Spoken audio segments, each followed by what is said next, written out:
Hey, my darlings, if you feel that some things are not working out for you and there's patterns keep repeating and the same thing keeps going on, then you may need to listen to this. This is speaking it into existence. And speaking it into existence came about from a couple of things that I was doing that may actually be of use to you. You may recognize yourself in this. I started my school community in a form of anti-spirituality, misleading information, anti-New Age, and things like this. And then I realized that that voice was not really what I needed to be coming from. That was not the point of creation that I needed to be coming from. I wanted to speak about what I'm for. I wanted to speak about my knowledge. I wanted to share other people's knowledge and wisdom as well.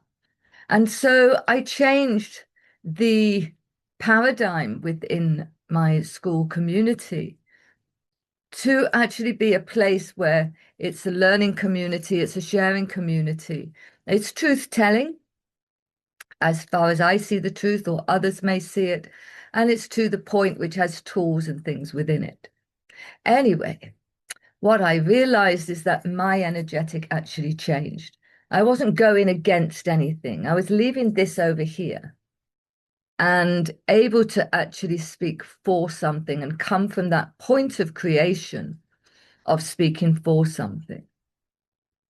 My truth, my soul embodiment, other people's perspectives, and what have you. So, this is what goes on in the community. And there's a different energetic that came from that.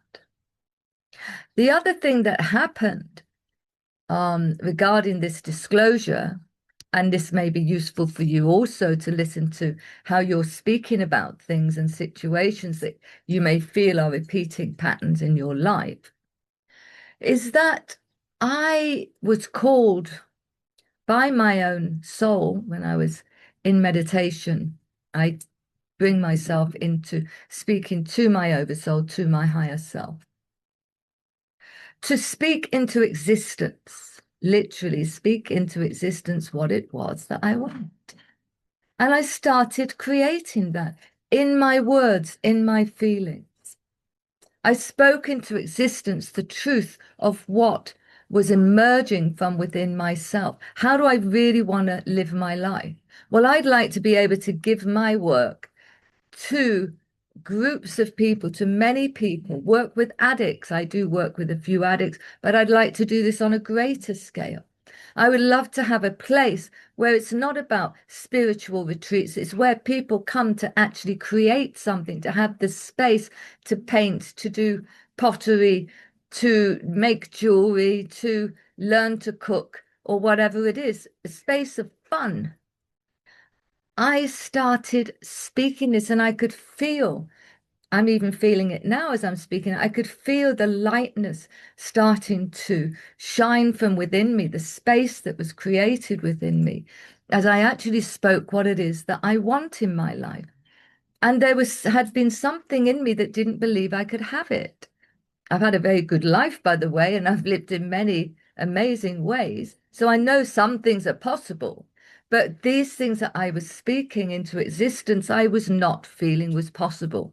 Yet, when I joined with my oversoul, with my higher self, I could feel not just the possibility, but the absolute quantum potential that was being seeded into the quantum field that made this and makes this, what I was speaking, into a probability.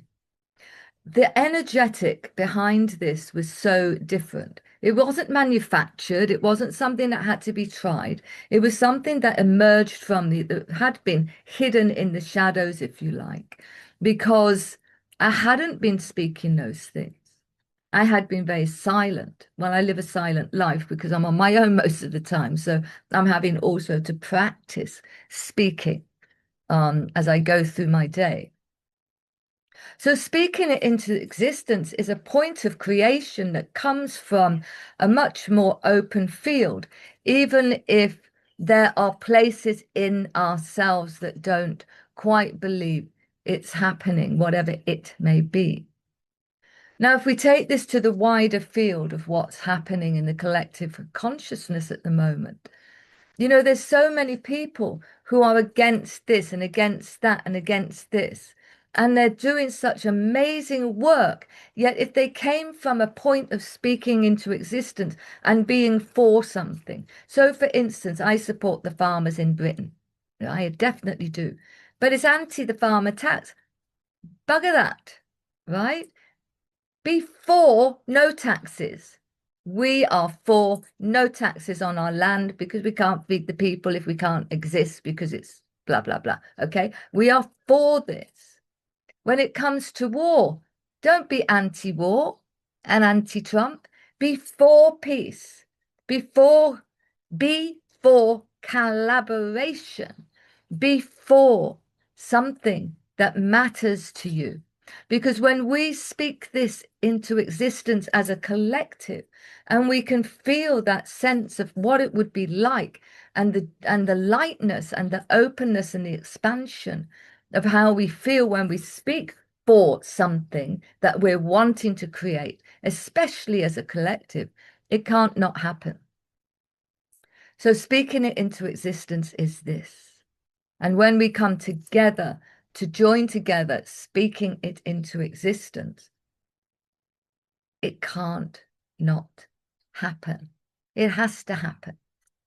Anyway, darlings, that's where we're up to. I'm going to be doing some speaking it into existence stuff over the weeks and intending actually to do groups where the fears are identified, the projections are identified, where the stuckness is identified, and starting as a group to speak for ourselves and for each other it into existence, because that is what is powerful. We as ourselves are the starting point, the individual as the starting point, but as the collective speaking something, seeding the field into existence, is very, very powerful. Very, very powerful. Okay, my darlings, I hope you start to do this for yourself, speaking it into existence. The point of creation is expansive, is more light feeling, and know that this can happen. Know it. Lots of love.